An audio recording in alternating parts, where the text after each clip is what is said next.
Hello student, આપણા જ્ઞાન સેતુ અંતર્ગત સ્ટાન્ડર્ડ 8માં યુનિટ 8 જેનું નામ છે ટુમોરો નેવર કમ્સ. શું નામ છે યુનિટનું? Tomorrow never comes. એનો અર્થ થાય છે કે આવતીકાલ ક્યારેય આવતી નથી, કારણ કે આવતીકાલ જ્યારે પણ આવી જાય છે એટલે આજ બની જાય છે ને. આપણે એમ કહીએ છીએ કે આવતીકાલે આ કરીશું, આવતીકાલે આ કામ કરીશું, પણ જ્યારે આવતીકાલનો પછી આજ બની જાય છે, આવતીકાલ રહેતી નથી. માટે આપણા યુનિટનું નામ પણ એ જ રીતે આપ્યું છે કે ટુમોરો નેવર કમ્સ. હવે એમાં એક્ટિવિટી નંબર 1 છે સિંગ ધીસ પોયમ. હવે આ તમે સ્ટાન્ડર્ડ 7માં શીખી જ ગયા છો. જેમ કે આપણે જોઈએ પહેલાં activity number 1. My dog listen to me when I talk. He goes with me for a walk. When I sleep, he is sleepy too. He does everything I do. He has eyes that always show. He knows everything I know. When I speak, he always minds. He shares with me the things he finds. When other people say I am bad, he hangs his head and looks so sad.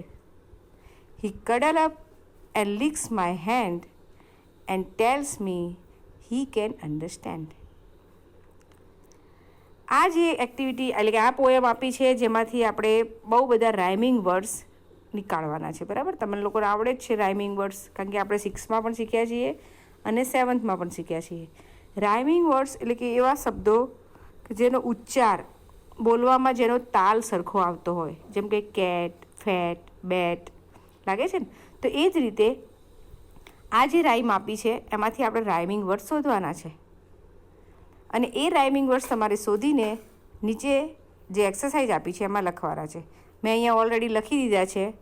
જો એક example આપેલું છે કે talk તો walk, અને આ જ રાઇમના કેટલાક રાઇમિંગ વર્ડ્સ આપણે લખેલા છે. ટુ તો એનું રાઇમિંગ થાય છે ડુ, સો તો નો, માઇન્ડ્સ તો ફાઇન્ડ, બેડ તો સેડ, હેન્ડ તો અન્ડરસ્ટેન્ડ. સમજી ગયા? તો આ સરસ મજાની ડોગ અને એના માલિક, એટલે કે એનો માલિક એવું કહેવા માગે છે કે મારો પાળેલો એક ડોગ છે જે હું જે કરું એનું એ અનુકરણ કરે છે. હું બોલું તો એ સમજે છે, હું ચાલવા નીકળું તો એ પણ મારી સાથે સાથે આવે છે. જ્યારે કોઈ મને ખરાબ કહે છે તો મારા ડોગને ખોટું લાગે છે. એ વારે ઘડીએ મારા હાથ ચાટે છે, મને વાલ કરે છે, અને એવું કહેવા માગે છે કે તોરે જે પણ ફીલ થાય છે એ બધું હું પણ અન્ડરસ્ટેન્ડ કરું છું, એટલે કે હું પણ સમજું છું. ખ્યાલ આવી ગયું? સરસ મજાની રાઇમ છે. ઓકે, તો જોઈએ activity number 2. Write who does and what with the help of the poem. Who does what એટલે કે કોણ શું કરે છે. ધ ડોગના કોલમમાં આપણે ડોગના કરેલો કાર્ય, અને આઈ એટલે કે જે કરતા છે એમાં એનું કરેલું કાર્ય આપણે લખવાનું છે. દેખો અહીંયા એક્ઝામ્પલ આપેલું છે. ડોગના કોલમમાં લખ્યું છે લિસન્સ, તો આઈના કોલમમાં લખ્યું છે ટોક. તો આઈ જ્યારે ટોક કરે છે એટલે કે જે પોએટ છે કાવ્યનો, એ જ્યારે વાત કરે છે તો કોણ સાંભળે છે? ડોગ સાંભળે છે. એ જ પ્રમાણે હવે આઈને કોલમમાં વોક લખેલું છે, તો આપણે ડગનો કોલમમાં શું લખવાનું છે? તો લખવાનું છે ગોઝ. ઓકે, અહીંયા સ્લીપ છે તો આપણે ત્યાં કરશું કર્તાના કોલમમાં કરશું સ્લીપી. અહીંયા નો છે તો આપણે કરશું નોઝ. તો આ રીતે તમારે તમારી બુકમાં ભરવાનું છે. એ જ પ્રમાણે આ બાજુ માઇન્ડ આપેલું છે, તો ડોગના કોલમમાં આપણે કરીશું સ્પીક્સ, તો માઇન્ડ થઈ જાય છે ને. પછી અહીંયા ફાઇન્ડ આપ્યું છે તો અહીંયા થિંગ્સ. તો આ રીતે તમારે એમના કાર્યો એમના કોલમમાં લખવાના છે. એ જ પ્રમાણે આગળ જોઈએ આપણી એક્ટિવિટી નંબર 2. નીચે કેટલાક ક્રિયાસૂચક શબ્દો આપેલા છે, તેમાંથી જે ક્રિયા દરરોજ કરતા હોય તેની સામે ડી એટલે કે ડેઇલી, નિયમિત કરતા હોય તો આર એટલે કે રેગ્યુલર, અને ટેવ રૂપે કરતા હોય તો તેની સામે એચ એટલે કે હેબિટ લખવાનું છે. તો તો આ ક્રિયાઓ તમારે તમારી પોતાની ક્રિયાઓના આધારે લખવાનું છે, બરાબર? તમે જે ક્રિયા કરો છો એના આધારે. જેમ કે ટેક અ બાથ, તમે નાહવાની ક્રિયા રોજ કરો છો તો તમારીમાં ડી આવે છે, ડેઈલી. ડ્રિંક મિલ્ક, તો મિલ્ક પણ આપણે રેગ્યુલર પીએ છીએ. કદાચ એવું બને કે આપણે ડેઈલી ના પણ પીતા હોય, એટલે પણ કે એક દિવસ છોડીને પીતા હોય, અથવા કોક વાર આપણે સવારે પીતા હોય, 2 દિવસ છોડીને બીજા 2 દિવસ પીતા હોય, આવી રીતે બી પીતા હોય, જરૂર છે. માટે આપણે રેગ્યુલર ત્યાં કરી શકીએ. મેક અ ટી, તો જો રોજ બનાવતા હોય તો તમારે ડી લખવાનું છે, ડેઈલી. કોક વારને રેગ્યુલર રીતે કરતા હોય કે દર સન્ડે તમે બનાવતા હોય ઘેર હોય એટલે, તો તમારે રેગ્યુલર ત્યાં આર કરી શકો છો ને. તો એ રીતે તમારે આ દરેક ક્રિયાને વાંચવાની છે અને સામે ડી, એચ અને આર લખવાનો છે. આગળ જોઈએ, ઉપરના શબ્દ સમૂહોના આધારે તમારા વિશે 10 વાક્યો લખો. તો અહીંયા એક એક્ઝામ્પલ આપેલું છે. I take a bath early in the morning and I help my friends. હવે આ તમારા વિશે 2 તો લખેલા છે. અહીંયા તમારે આના આધારે બીજા તમારે લગતા ઘણા બધા લખવાના છે. તો દેખો, આપણે અહીંયા ઓલરેડી લખેલા છે. I brush my teeth regularly, I drink milk every morning, I go to school daily, I wash my clothes daily, I sing a song at function, I play cricket in the ground, I read story book in library. આ સિવાય પણ તમે બીજા તમને આવડતા આમાં add કરી શકો છો. આગળ જોઈએ, તમે લખેલ ઉપરના વાક્યોમાં આઈની જગ્યાએ તમારા મિત્રનું નામ લખી વાક્યને ફરીથી લખો. હવે જ્યાં જ્યાં તમે તમારા વિશે લખ્યું છે, હવે તમારે તમારા મિત્રના વિશે વાક્યો કરી દેવાના છે. એટલે કે જે આપણે આઈ લખ્યું છે તે આપણે આપણા મિત્રોનું નામ લખીને એમની ક્રિયાઓ વિશે લખવાનું છે. એક્ઝામ્પલ આપેલું છે કે Hetal tax bath early in the morning, Hetal helps her friend. તો એના આધારે આપણે બીજા બનાવ્યા છે કે વિશાલ ડ્રિંક્સ મિલ્ક એવરી મોર્નિંગ, માયા બ્રશ હર ટીથ રેગ્યુલરલી. હવે તમે જુઓ, વિશાલ, માયા, રોહિત, મનીષ, આ બધા ત્રીજો પુરુષ એક વચન કહેવાય ને. હવે આપણને ખ્યાલ છે કે ત્રીજો પુરુષ એક વચનની આપણે વાત કરતા હોય ત્યારે ક્રિયાપદને એસ કે ઈએસ લાગે છે. જેમ કે અહીંયા આપણે જ્યારે લખ્યું હતું કે આઈ ડ્રિંક મિલ્ક લખ્યું હતું, પણ એ વિશાલ થયો છે તો વિશાલને માટે આપણે ડ્રિંકના બદલે આપણે શું કરીશું? ડ્રિંક્સ કરીશું. એ રીતે માયા બ્રશિસ છે, ત્યાં મિસ્ટેક છે, ઈએસ કરવાનું છે. Maya brushes her teeth regularly, Rohit goes to school daily, Manish sings a song at function. થઈ જાય છે, ક્રિયાપદને એસ કે ઈએસ લાગે છે. તો આ રીતે બીજા તમારા ઘણા વાક્યો ઉપરના આધારે તમારે તમારા મિત્રોના નામ એડ કરીને લખવાના છે. આગળ જોઈએ, activity number 3, read the sentences and fill in the blanks. હવે નીચેના સેન્ટેન્સ બરાબર તમારે પહેલાં રીડ કરવાના છે, સમજવાના છે અને એક્ઝામ્પલના આધારે આપણે નીચેની બ્લેન્ક્સ ભરવાની છે. એક્ઝામ્પલ જોઈએ પહેલું, Shiv drinks tea in the morning, he does not drink coffee. Shiv and Shankar play chess, they do not play tennis. અહીંયા પણ આપણે ખાસ ધ્યાન રાખવાનું છે કે ત્રીજો પુરુષ એકવચન, જ્યાં એસ અને ઈએસ લાગે છે ક્રિયાપદને, અને એના આધારે આપણે જો ક્વેશ્ચન બનાવતા હોય તો ત્રીજો પુરુષ એકવચન હોય તો ડુ અને ડઝ બને છે, લાગે છે ને. તો ત્રીજો પુરુષ એકવચન આગળ ડઝ લાગે છે અને એ પછી હી, સી, આઈ, યુ એ બધું હોય, આઈ, વી ને બધું, તો આપણે ડુ મૂકીએ છીએ ને. અહીંયા જો એ બાજુમાં બતાવ્યું છે તમને કે Shiv drinks tea in the morning, he does not drink coffee. હવે શિવ એ ત્રીજો પુરુષ એક વચન છે તો એની જોડે ડ્રિંક નહીં પરંતુ ડ્રિંક્સ શબ્દ લાગ્યો છે, એટલે કે એસ લાગ્યો છે ક્રિયાપદને. હવે જ્યારે એનું નકાર બનાવવું છે આપણે, નકાર વાક્ય કે શિવ કોફી પીતો નથી, એટલે કે Shiv does not drink coffee, તો અહીંયા ડુ નહીં લાગે પણ ડઝ લાગ્યું છે. કેમ? કારણ કે હી એટલે ત્રીજો પુરુષ એક વચન ગણાય છે, માટે ડુને ઈએસ લાગી જાય છે, એટલે ડઝ નોટ થઈ ગયું ને. અને ત્યાં ક્રિયાપદનું પછી આ ક્રિયાપદ છે એને આપણે કોઈ એસ કે ઈએસ લગાવવાનો નથી, કારણ કે ઓલરેડી ડુ આગળ લાગી ગયું છે. સમજી ગયા? એ પછી જુઓ, Shiv and Shankar play chess. હવે એ શિવ અને શંકર બંને બે વ્યક્તિઓની વાત છે, એટલે કે હવે એક વચન રહ્યું નથી. ત્રીજો પુરુષ તો છે પરંતુ એક વચન નથી, બહુવચન થઈ ગયું છે. તો અહીંયા ક્રિયાપદને આપણે કશું જ લગાવવાનું નથી. એસ ઈએસ અહીંયા લાગશે નહીં. એસ ઈએસ માત્ર ત્રીજો પુરુષ એક વચનને જ લાગે છે. આ તમારે ખાસ ધ્યાન રાખવાનું છે. બહુવચન થઈ જાય તો ત્યાં કોઈ જાતનું એસ ઈએસ લાગતું નથી. તો દેખો, માત્ર અહીંયા પ્લે જ મૂક્યો છે, મૂક્યું છે ને. અને હવે બહુવચન થઈ ગયું છે માટે આપણે એટલે ધે, તમે બીજું વાક્ય જો, they do not play tennis. હવે ધે એટલે બહુવચનનું વાક્ય છે, એક વચન રહ્યું નથી માટે ડઝ નહીં થાય, પણ શું કરવું પડશે? ડુ કરવું પડશે નકાર બનાવતી વખત. They do not play tennis.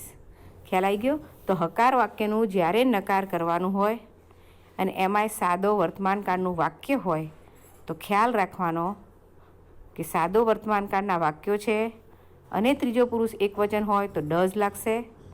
સાદા વર્તમાનકાળનું વાક્ય હોય અને ત્રીજો પુરુષ એક વચન સિવાયના, એટલે કે પ્રથમ પુરુષ એક વચન હોય, બહુવચન હોય, અથવા દ્વિતીય પુરુષ એક વચન બહુવચન હોય, એ બધામાં આપણે માત્ર ને માત્ર ડુ મૂકવાનું છે. ઓકે, ખ્યાલ આવી ગયો તમને?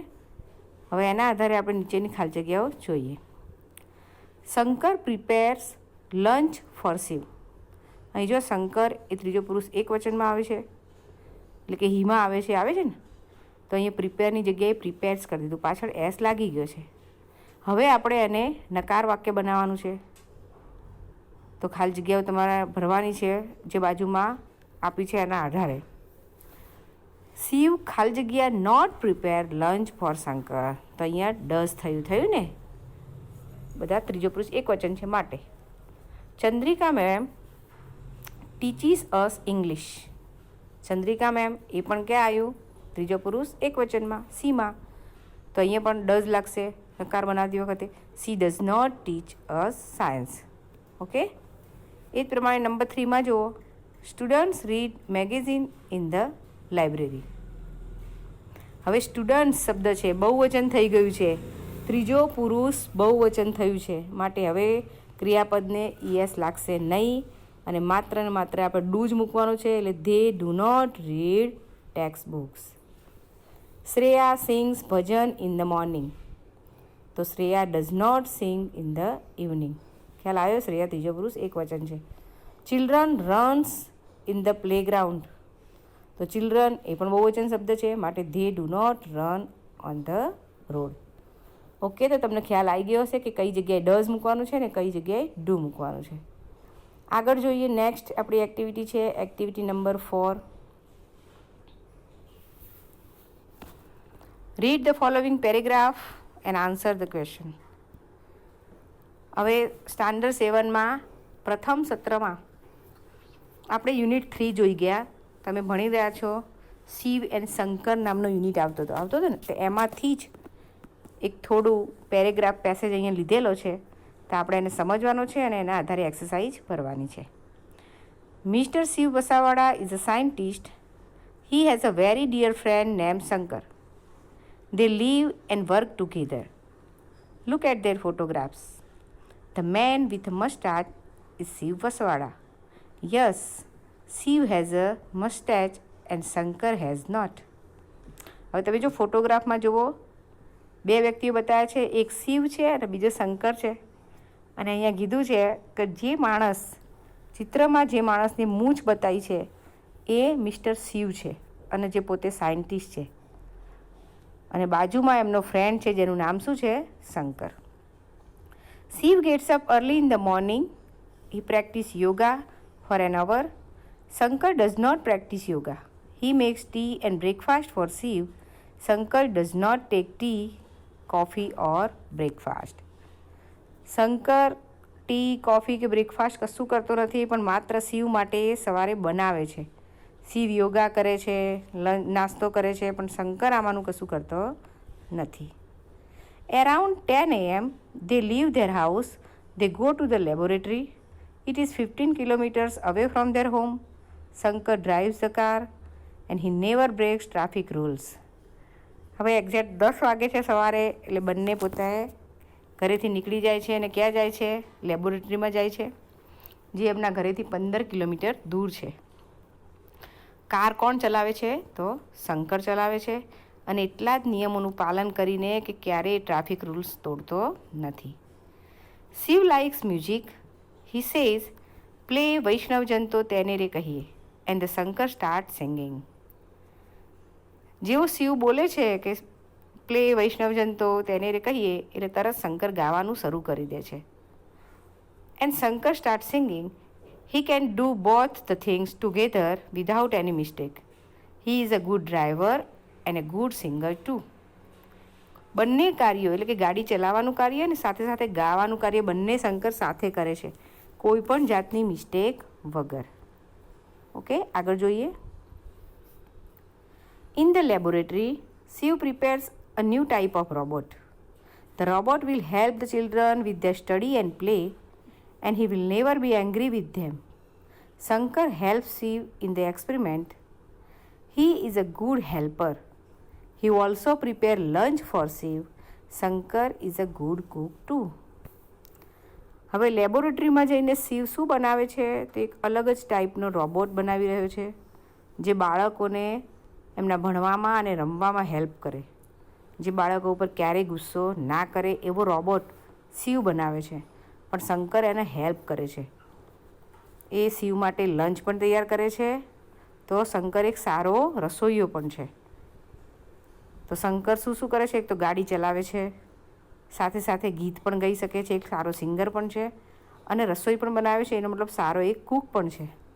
ઓકે, ખ્યાલ આવી ગયો? અહીંયા આપણે શિવ અને શંકર વિશે થોડું ડિટેલ જોઈ. હવે એના આધારે નીચે ટ્રુ ઓર ફોલ્સ આપેલા છે, જે તમારે જાતે જ કરવાના છે. અહીંયા મેં ફિલઅપ કરેલા છે, તમારે એના આધારે ભરી દેવાના છે. Shankar has a big moustache. તો આ વિધાન ખોટું છે, કારણ કે શંકરને મસ્ટેચ નથી, શિવને છે. ઓકે, તમને ખ્યાલ છે? આગળ જુઓ, આપણે ટ્રુ ફોલ્સ બધા ફિલઅપ કરેલા છે, એના આધારે તમારે ભરી દેવાના છે. Shankar helps Shiv in the laboratory. તો આ ટ્રુ છે. Shankar is a good cook. It is also true. Shiv is a unique cricketer. તો this sentence is false. Shiv check email after lunch. તો ફોલ્સ. કેમ? કારણ કે ડિનર પછી ચેક કરે છે, લંચ પછી નહીં. આ આપણા પેરેગ્રાફમાં લીધું નથી, પણ આપણે આખી સ્ટોરી જોઈએ ને, એ યુનિટ જે આપણો આખો, એમાં આ ડિટેલ આપેલી છે. બરાબર? આગળ જુઓ. Fill in the blanks with a proper word. એટલે કે કૌંસમાં શબ્દો આપેલા છે, એમાંથી યોગ્ય શબ્દ તમારે ચૂઝ કરવાનો છે અને બ્લેન્ક્સ ફિલઅપ કરવાની છે. તો અહીંયા પણ તમારે શું ધ્યાન રાખવાનું છે? ત્રીજા પુરુષ એકવચનનું ખાસ ધ્યાન રાખવાનું છે. જો તમે ત્રીજો પુરુષ એકવચન તમે સમજ્યા હશો તો તમે બ્લેન્ક્સના ખરેખર સમજીને જાતે ભરી શકશો. અહીંયા આપણે ઓલરેડી ભરેલી છે, તો એના આધારે તમારે ફિલઅપ કરવાનું છે. શિવ ખાલી જગ્યા અર્લી ઇન ધ મોર્નિંગ. અહીંયા આપણે ગેટ્સઅપ લખ્યું છે. કેમ અહીંયા ગેટ્સઅપ લખ્યું? ગેટઅપ કેમ ના લખ્યું? તો તમને આપણે આગળ સમજાવી દીધું છે કે શિવ એ ત્રીજો પુરુષ એકવચન છે, માટે ક્રિયાપદને એસ લાગ્યો છે. લાગે છે ને? આગળ જોઈએ. Shankar does not take breakfast. Shankar પણ અહીંયા શું છે? ત્રીજો પુરુષ એકવચન, માટે આપણે ડુ નોટ નથી લીધું, ડઝ નોટ લીધું છે. હવે નંબર 3માં જુઓ. Shiv and Shankar do not play hockey.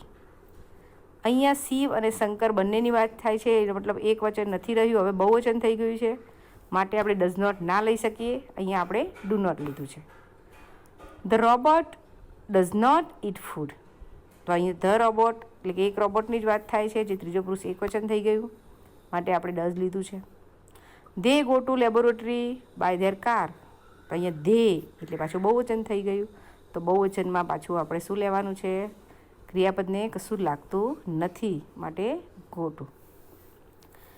આગળ જોઈએ. એ જ એક્સરસાઇઝના આધારે ક્વેશ્ચન આન્સર આપેલા છે.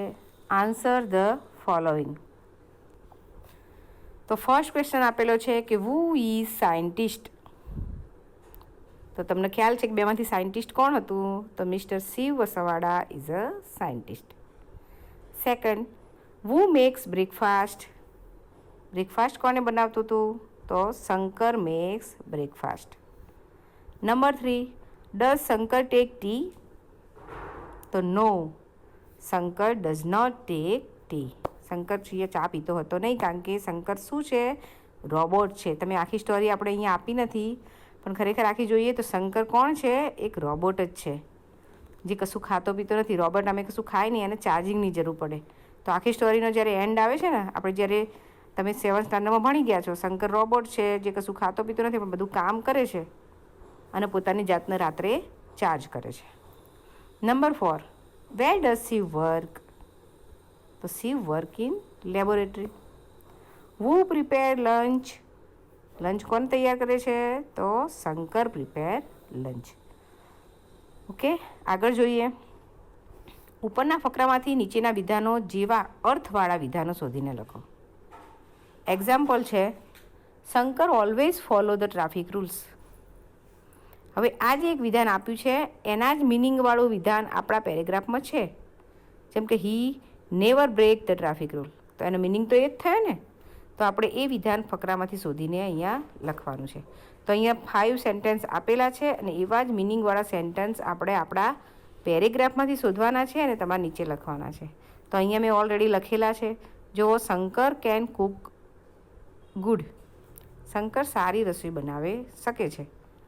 તો એના જ મિનિંગવાળું સેન્ટેન્સ છે કે Shankar is a good cook. થઈ જાય છે. એ જ રીતે આગળ, Shiv does not get up late in the morning. તો સેમ મિનિંગવાળું છે, Shiv gets up early in the morning, જે આપણા પેરેગ્રાફમાં છે. It will be kind with the children. તો it will never be angry with them. Shiv જે રોબોટ બનાવવાનો હતો એને લગતું આ સેન્ટેન્સ છે. Shankar can drive a car. તો એના જેવું સેમ મિનિંગવાળું જે આપણા પેરેગ્રાફમાં લીધું છે, Shankar drives a car. Number 5, Shankar does not eat anything. Shankar કશું જ ખાતો નથી. તો એને સેમ મિનિંગવાળું છે, Shankar does not take tea, coffee or breakfast. Okay, ખ્યાલ આવી ગયો? તો આ પ્રમાણે તમારે તમારી બુકમાં ફિલઅપ કરવાનું છે. આગળ લાસ્ટવાળી એક્ટિવિટી આપણે જોઈ લઈએ, આપણી ફંટૂસ એક્ટિવિટી. ઉદાહરણમાં આપેલ વર્ડ કોન, એક કોન બનાવ્યો છે પણ શબ્દોનો કોન. તમે જો કોન જેવો શેપ થાય છે ને, ઉપર મોટો વર્ડ છે પછી થોડો નાનો એમ કે કોન જેવો શેપ થાય છે. તો આ વર્ડ કોન બનાવવાના છે. એક્ઝામ્પલ આપેલું છે કે એક ડાઉન વર્ડ્સ આપેલો છે, DOWN. એમાંથી એક લેટર ઓછો કરીને બીજો એક મિનિંગફુલ વર્ડ બનાવ્યો, OWN. અને પાછો એમાંથી એક લેટર ઓછો કર્યો તો ON. ડાઉન એટલે નીચે, ઓન એટલે પોતાનું, આપણું પોતાનું એમ, અને ઓન એટલે ઉપર. 3 મિનિંગવાળા શબ્દો અહીંયા બની ગયા છે. એ જ રીતે આપણે બીજા અહીંયા લખી દીધા છે, ક્રાઉડ. એમાંથી એક વર્ડ કાઢી નાખ્યો એટલે ક્રો બન્યો, અને એમાંથી એક લેટર કાઢી નાખ્યો એટલે કાવ બની ગયો છે. એ પછી સેકન્ડમાં જુઓ, ઓનેસ્ટ. એમાંથી 2 લેટર જતા રહ્યા એટલે હોસ્ટ, અને પછી 2 કાઢ્યા છે તે હોટ. આ તો મેં હોસ્ટ અને હોટ લખ્યા છે. તમે આના સિવાય તમને આવડતા બીજા પણ કરી શકો. જેમ કે તમે નેસ્ટ બનાવી શકો ને, ઓન બનાવી શકો છો. તે રીતે તમે તમારા શબ્દો પણ અહીંયા એડ કરી શકો છો. નંબર 3માં જો મેંગો, તો 2 લેટર નીકળી ગયા તો એગો બની ગયો. પાછો એક લેટર નીકળી ગયો તો ગો બની ગયો. એમ કરતાં કરતાં કોનનો શેપ બની જાય છે. તો અહીંયા આપણો યુનિટ 8 પૂરો થાય છે. વિડીયોને 2 થી 3 વાર તમારે જોવાનો છે અને એના આધારે તમારી બુકમાં ફિલઅપ કરવાનું છે. ઓકે. અગર આપને આ વિડીયો પસંદ આવ્યો હોય તો એને લાઈક કરો, તમારા બીજા મિત્રોને શેર કરો, અને મારા બીજા વિડીયો જોઈ શકો એના માટે ચેનલને સબસ્ક્રાઈબ કરો.